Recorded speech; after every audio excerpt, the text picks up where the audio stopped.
guys, I'm in the gym the day after Body Power Expo. Amazing weekend for anyone and all of you who came to see me and the True Performance booth.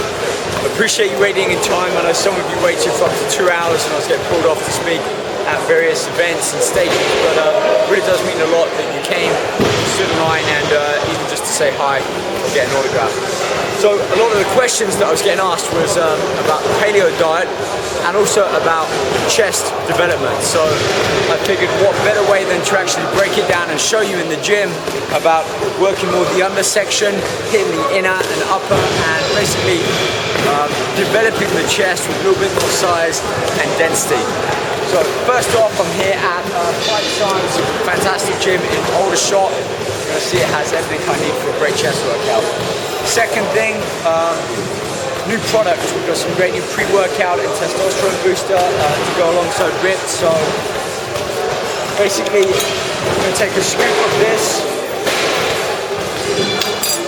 It's called it Rush, gives you a rush. Good mixture of L-arginine, beta-alanine, some creatine in there, like an intra workout. So we've got a little bit of protein in there as well. One scoop.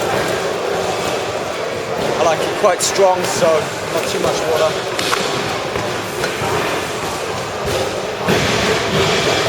We've got the full works, so some new aluminum shaker cups. And then what I took earlier as part of my strength training stack, because now that I've done my competitions and I've got about 4 months until the British Championships, so I'll be back in England on stage. Got a T-Boost. This is a testosterone booster formulated from a natural plant stem. So safe, clean, and pretty strong. And I take this with BCAA. I have some nitric oxide and also some creatine. We've got tri-creatine malate. So anyway, you can find all of this on the True Performance Nutrition website. I'm going to pack it up and get started on my chest workout. So I'll see you guys over there.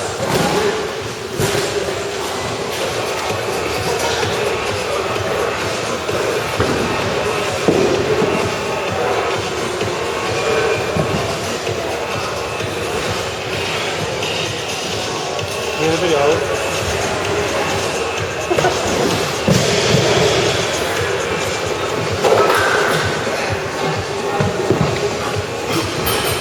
A couple of warm-up sets then, dumbbells, just taking the muscle through full range of motion.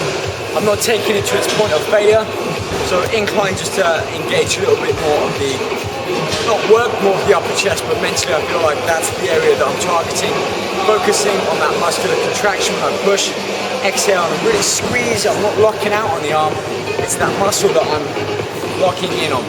I really am warming up on this set. So moderate weight, 20 repetitions, nowhere near that point of muscle failure. We do one more intermediary warm-up and then move on for my first main work set, flat barbell bench, and begin to overload and really take that muscle to its training threshold.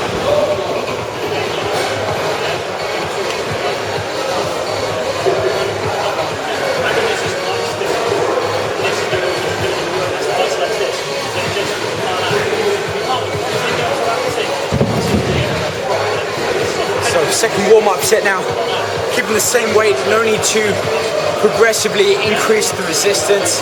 This is still my kind of warm-up work set. Again, focusing on increasing that range of motion so that each time I'm warming up that muscle. So push-up, not blocking out my arms, again focusing on squeezing that muscle, coming down at a slow repetition, but really I'm going to move the weight as quickly as I can under control with a good tempo.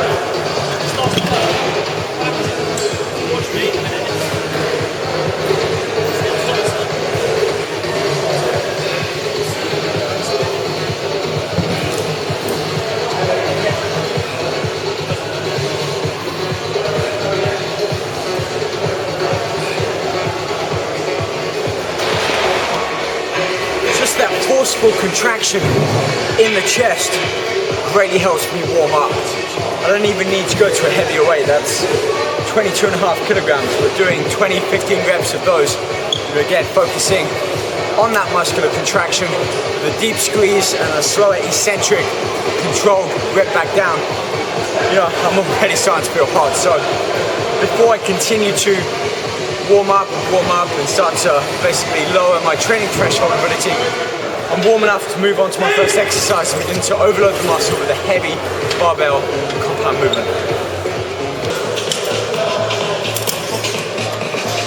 On with the barbell bench press, I'm going to do a basic warm up on here, not necessarily for the muscle and the weight, but more just to get in tune with the feeling of lifting heavy weight, kind of projecting my mind forward so that when I am overloading, I'm prepared for it. You know, that mental preparation is just as important as preparing the body, because that's what gets you through those tough final few reps when your workout really starts.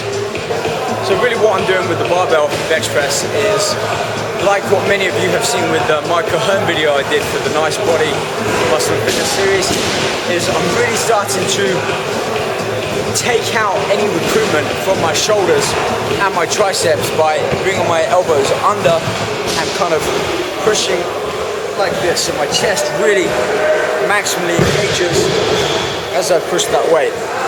It's quite an awkward technique if you're used to the one that admittedly I am, with the elbows out, pushing like that, where the shoulders come around, triceps come into play, you actually take off a lot of that tension from the chest. So for a lot of the questions that the guys at Body Power were asking me, which is how can they develop their chest, rather than give you a bunch of exercises to really focus on your chest, we're going to go back to the basics and really focus on the chest by taking out the shoulders and the triceps. You see what I mean? I'll start the first few reps how probably most of us lift, and then I'll correct it by allowing my elbows to come under more and pushing like that to fully engage the chest.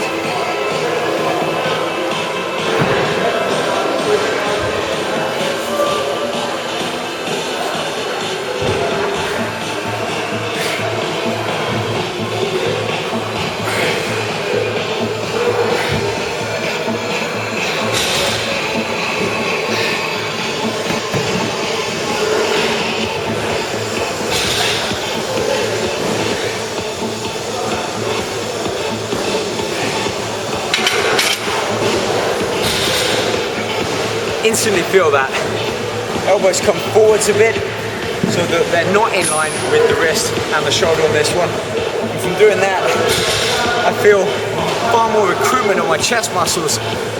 Changes my lifting style a little bit. I'm probably going to have to drop back on the heavier weights first of all, but once I adapt to the style, I can then build up to a heavier and heavier weight, and each time minimizing the shoulder and the tricep recruitment. So effectively, I'm increasing the amount of work my chest has to do, which, if you've been training the other way, is greatly going to enhance, if you're lifting heavy enough with enough rest, the chance of muscle growth in your chest. So I'm sticking with about 10 reps. I'm going to work my way up to the maximum weight I can lift for 10 repetitions using that technique, and then I'm going to revert back to my usual rest pause and drop set technique that I spoke a lot about at the academy stage, and show you guys how I start to recruit those techniques into lifting heavy with proper lifting form.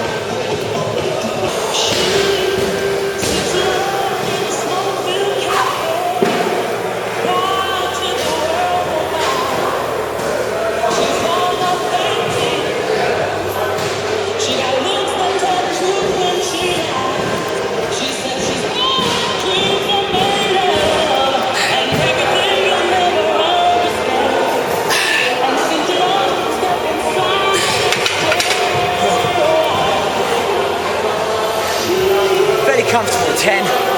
For me, I don't think I reached my threshold, the maximum weight I can lift. So even though that's my first work set, I'm going to add a further 10% on, try and gradually push me up, but pretty quickly up to that 10 rep max, and then I'll start to do the rest pause. But feeling in my chest, certainly more the slower under section that a lot of people think by doing parallel bar dips or a decline bench press will work. Nowhere near as much, I feel, as doing good old-fashioned barbell bench press, but really maximally recruiting the chest muscle, like I said earlier, taking out the involvement of the shoulders from rounding forwards and the triceps from then locking out the arms. So I'll get more weight on there, continue to build up to that 10 rep max, hit failure, and then rest, pause, and drop set.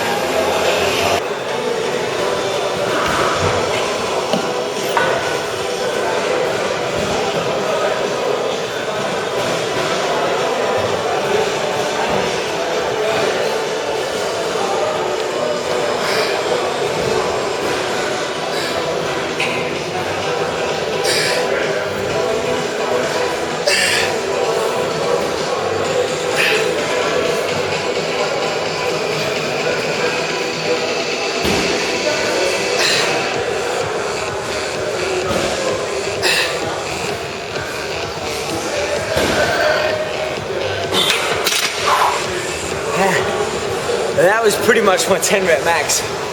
And I don't know if you saw, if you were far enough back, but I'm really using my feet and the positioning of my feet to push up. So when I'm down, I use my feet to push, my hips come up, and then more. That allows me to transfer some of that tension more into my chest. It's a lot like powerlifting, which is where this kind of technique comes from. So that I can really overload that chest and forcefully push up, and of course taking out the triceps and the shoulder, the deltoid, and other areas around the shoulder, their involvement out. This becomes a much more effective exercise for the chest. Regardless whether you want to build the inner section, cut up more the under section here, or develop more upper, the chest will grow. I don't believe in isolating as such just the upper portion of the chest. If you're doing the exercise right, choose the best exercise for that particular muscle group. For chest, I believe nothing beats that bench press. So now that I feel like I've got the technique more under wraps, I can start to progressively overload and take my muscles past their point, their threshold at which they're comfortable, and it's those final rep or two where, again, I talk about type-IIb muscle fibers, but these are the deeper, stronger recruited muscles that when they start to get kind of micro tears in them, if you like, you know, the muscle trauma from the overload principle, this is where my body then has to respond by recovering and coming back a little bit stronger. It all helps. It takes time, a lot of time, but if you're doing it right, it will come. Might take 6 months, might take a year, but hey, I've been training for a good 10 years now, and this is 10 years worth of work. So yeah, imagine what you can achieve after just 1 year of working hard and doing the right thing. Let's get the weight on.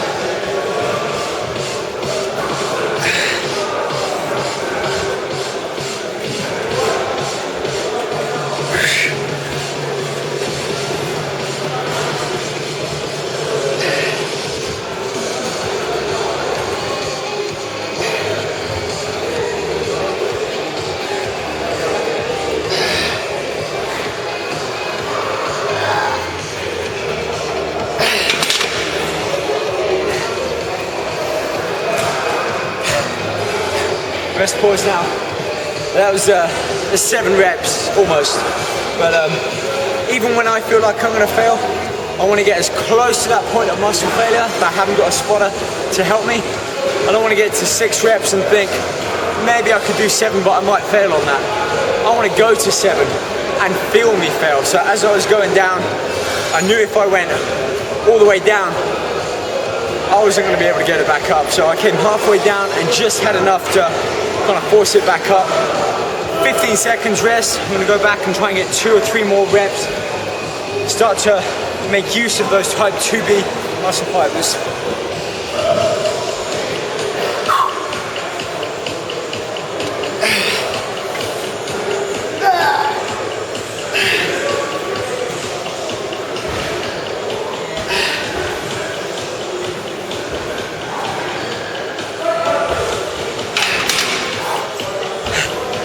So we're getting 2.5, but that half one, I really do feel my chest tightening up as I go down. Yes, I'm using my feet, leveraging my hips up, transferring all of that force, that strength into my chest instead of kind of flattening it out and pushing down into the back, which creates force, that creates tension. And if I'm dividing tension on different parts of my body, I'm not really fully devoting to the chest. So you've seen in my past videos, I've lifted heavier weight than this, but I'm really feeling it in the chest. So one more time, final work set, incorporate a drop set, and then really start to exhaust that muscle completely before then moving on and isolating it with a range of different exercises for like flies, pull over, and again a little bit more bench and some machine presses.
Absolute failure. I hit it there. I added a little bit more than 10% to my first few reps there, 3 reps. You know, broke my form, but I really did feel it work on my chest. I stripped off about 20%, took off for 20, and a 10, put a 15 on. I got like 4 or 5 reps out. My chest feels pumped, feels worked. That's how I should feel at the end of my first main exercise for chest. So now I'm going to move on to some heavy dumbbell flat bench flies, and after that see how I feel. It's all subjective based on how I feel. If I feel good, I'm going to keep going, do a few more exercises. If I feel that was enough, that was enough. So, you know, base the exercises and the length of your routine on how you feel. Everything doesn't have to be a fixed routine. These are all variables. When you feel strong, go strong. When you don't, hold back, focus a little bit more on volume, and try a different approach to training.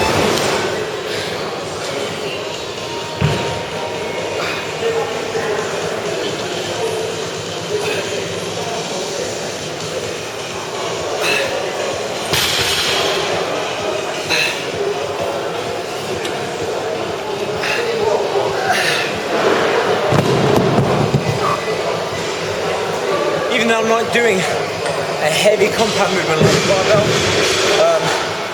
more of an isolation work, I'm focusing on dumbbell, so independent muscle action there.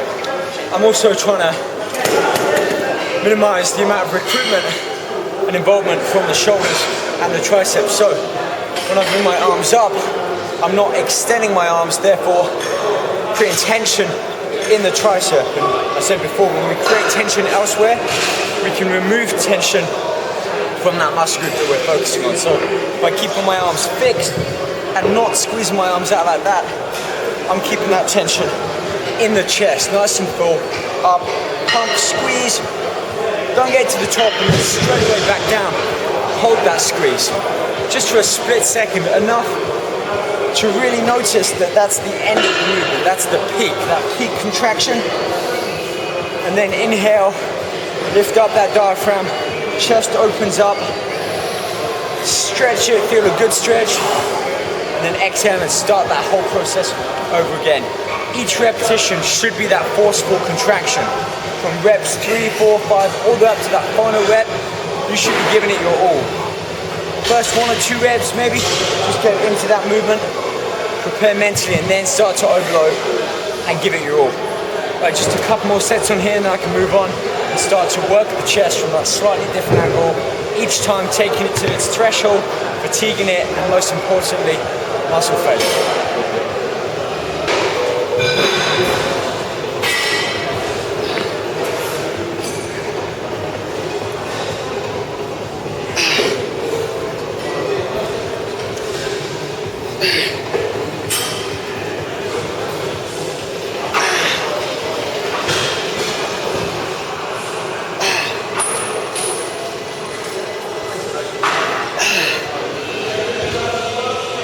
third exercise now, and I'm gonna go back to a pressing movement, but focus more on a machine, more of an isolated, controlled movement, and that way I can focus on that very fixed range of motion.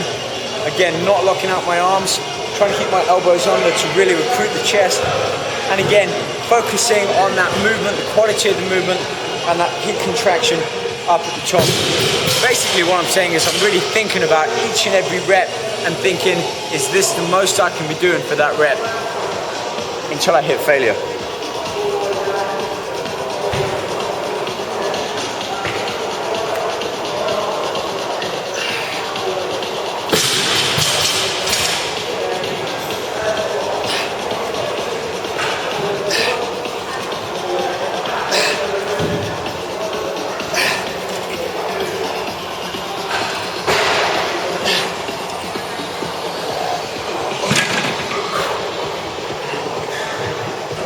Kind of like wringing a wet dishcloth. So imagine the muscle like a dishcloth soaked in water, and I'm creating this tension, this torque as I twist it, rinsing all that water out until I get to the final twist, squeezing as hard as I can to get that final droplet out. That's how I think with the muscle. As I push up, I'm basically rinsing that muscle of energy up, up, up until it's completely dry, squeezing it, and then I kind of release, recoil back down, ready to crank it back up again, creating that tension, that torque in the muscle. That gives an insane pump. So I'm close to my threshold, I'm close to my end, point of failure. Let's get some more weight on there.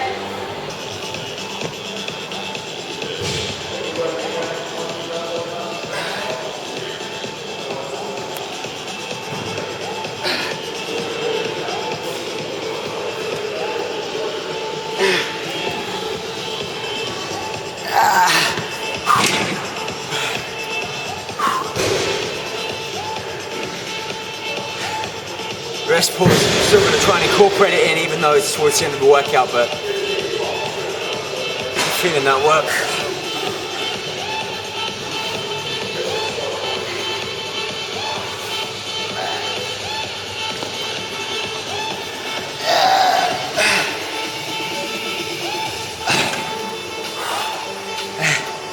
You got to push it right up to that point of failure and then keep going as though you know you're going to do another more. You're gonna keep pushing yourself as though you know you can do one more rep or two. You've got to project that in your mind, follow through, visualize, and only when you physically and mentally cannot push past that rep, that's failure. Final work set, incorporate, drops it in, and then I'm done for this chest workout.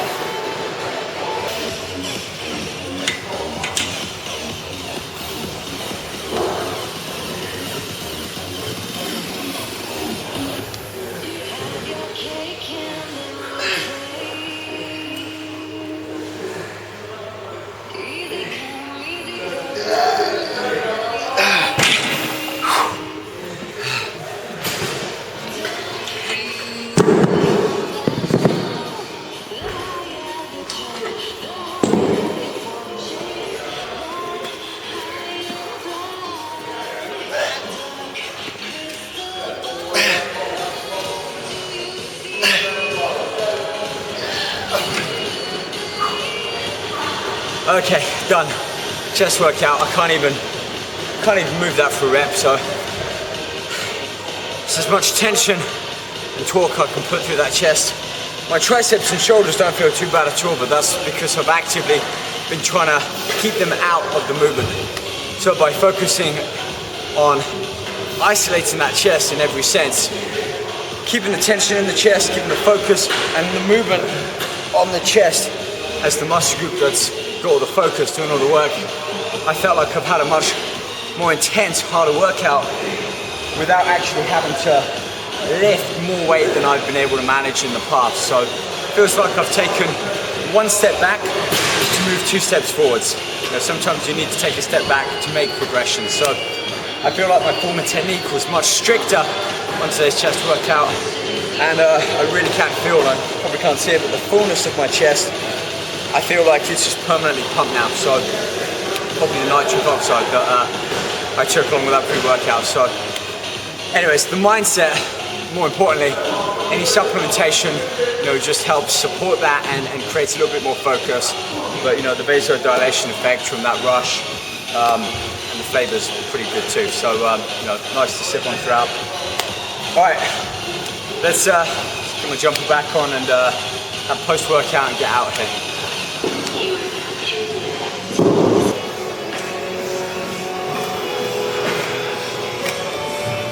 As many of you know, I've been on the paleo diet for pretty much all of this year, so coming to a 6-month competition prep. I think went really well. My weight dropped down, but my muscle fullness and size and certainly my strength stayed up there. So what I'm doing now is more of a relaxed paleo, and by that I mean I'm introducing foods into it that may technically not be part of that paleo approach, but as I mentioned in one of the seminars that I did on stage at the Academy, was listen, you don't have to follow all of the rules all of the time. For competition prep, I needed to make sure everything was on point. But now I've got four months until I'm preparing for my next show, the British Championships in Manchester later in the year.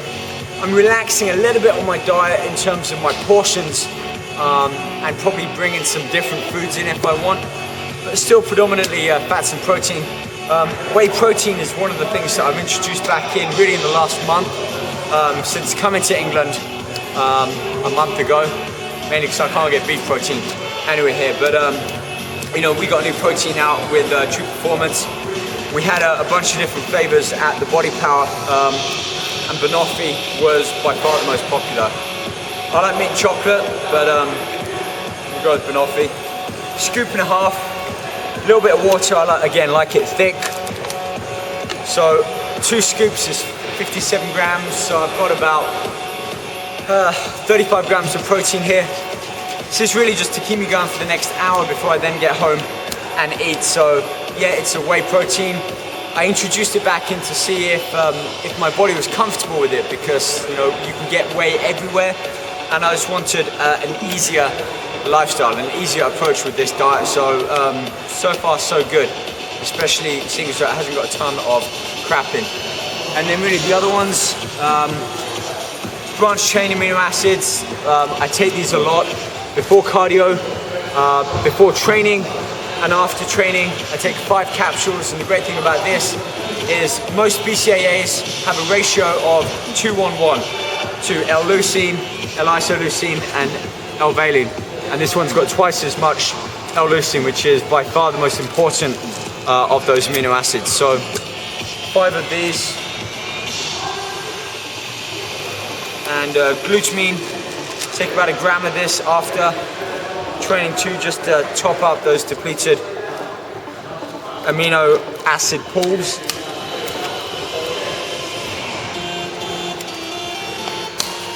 Protein, I'm going to sip on this on the way out. And then really the only other thing, ZMA helps support that hormone levels. I take this at night, so take 3 capsules there, about 30 minutes before sleep. And I've been taking that for years. Just find it gives me better, more peaceful sleep, better recovery, wake up ready to do my cardio. So more videos coming soon. Again, if you saw me at Body Power, you see we've got a whole new range of products on True Performance. Make sure you check them out at trueperformancenutrition.com. More photos, videos of mine on YouTube, Instagram, and Twitter, and of course robrichards.com. I'll see you guys soon when I'll be back in the gym looking at another body part and breaking it down, hopefully giving you some tips and some training advice to help improve your programs. All right, cheers.